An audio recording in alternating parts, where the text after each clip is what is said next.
तो आज हम डिस्कस करते हैं पीएच स्केल के बारे में। पीएच स्केल एक ऐसा डिवाइस होता है जो बेसिकली हमें बताता है कि जो कोई भी सब्सटेंस है वो एसिडिक है या बेसिक है। ठीक है, सबसे पहले इसकी डेफिनेशन से शुरू करते हैं। डेफिनेशन बहुत सिंपल सी है। डेफिनेशन है it is a device which show या इंडिकेट्स, विच शोज लिख देते हैं, which shows the substance is acidic, substance is, यहाँ पे मैं एक लाइन खींच रहा हूँ, सब्सटेंस इज एसिडिक और बेसिक, ये बताता है हमें। ठीक है, अभी दिखने में कैसा होता है, एक तरीके का स्केल टाइप ही होता है ये ऐसा। इसमें कुछ नंबर्स होते हैं 0 से लेके 14 तक। यहाँ पे एक एक करके मार्क करूँगा। यहाँ पे 1 2 3 4 5 6 7 8 9 10 11 12 13 और ये 14 लास्ट वाला। ठीक है, मैं इसमें नंबर लिख देता हूँ 1 2 3 4 5 6 7 8 9 10 11 12 13 और 14।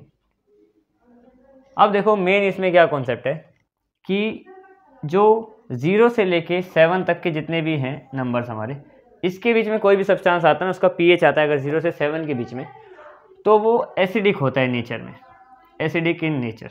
ठीक है, और अगर बात करें कि 7 से लेके 14 तक अगर कोई भी सब्सटेंस का पीएच आता है तो वो बेसिक होता है नेचर में।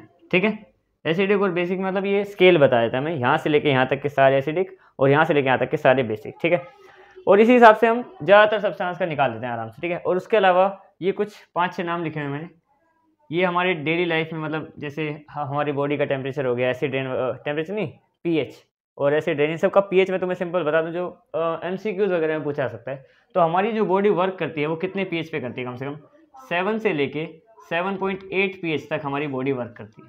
ठीक है, और एसिड रेन, जिसको हम एसिड रेन बोलते हैं, जिसमें मतलब काफ़ी सारे एसिड मिले होते हैं बारिश में। ठीक है, उसका पीएच कितना होता है, उसका पीएच अगर कोई भी बारिश हो रही है उसका, अगर मान लो पीएच किसी भी बारिश का लेस देन 5.6 आ गया, लेस 5.6 है पीएच, मतलब 5.78 है तो उसको हम नॉर्मल रेन कहेंगे, लेकिन अगर 5.6 से कम है तो उसको हम बोलते हैं एसिड रेन, उसको मतलब वहाँ पे ही घोषित कर दिया था कि वो एसिड रेन है। ठीक है, टूट गई यानी कि ऐसे, मतलब जैसे दांत होते हैं, दांत हमारे खराब होने लग जाते हैं समय के साथ। ठीक है, तो उसका भी एक रीज़न है कि हमारा जो माउथ है ना, उसका पीएच, अगर उस हमारे माउथ का पीएच हो जाए लेस देन 5.5 तब हमारे दांत भी खराब होने लग जाते हैं, जिसके लिए हमें ब्रश करना चाहिए, फिर हमारा पीएच मेंटेन रहता है। ठीक है, HCl की बात करें, अब HCl क्या होता है कि ह्यूमन बॉडी था ना, उसके पेट में एसिड होता है, जैसे जो मेनली फूड को डाइजेस्ट करने के लिए यूज़ होता है। ठीक है, तो इसका पीएच कितना होता है, इसका पीएच होता है 2.9 से 3.01, इसके बीच में इसका पीएच होता है। मतलब देखो एक तरीके से, जैसे ये 7 है तो ये नॉर्मल है,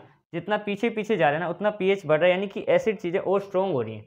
ये उतना एसिडिक नहीं है पर ये बहुत ज़्यादा एसिडिक है, मतलब जितना हम 0, मतलब मान लो 1-2 के आसपास आ जाएंगे तो और एसिडिक हो जाएंगी चीज़ें। ठीक है, और अब जैसे हनी भी है, अब हनी भी का स्टिंग, जैसे कि मधुमक्खी क्या करती है, डंक मारती है ना, तो उसमें होता है फॉर्मिक एसिड, मैं यहाँ पे कहीं लिख देता हूँ फॉर्मिक एसिड या फिर मिथेनोइक एसिड, एक ही बात है दोनों, फॉर्मिक एसिड। ठीक है, वो एसिड जो हमारी बॉडी में आता है तो काफ़ी ज़्यादा हमें पेन होता है ना, तो उसका पीएच है, उसका पीएच होता है 3.25। ठीक है, ये कुछ बेसिक पीएच से हमारे डेली लाइफ से जुड़े हुए। और ये पीएच स्केल क्या होता है, कितना एसिडिक होता है, कितना बेसिक होता है, और उसकी डेफिनेशन। ये था तुम्हारा पीएच स्केल का टॉपिक। That's it.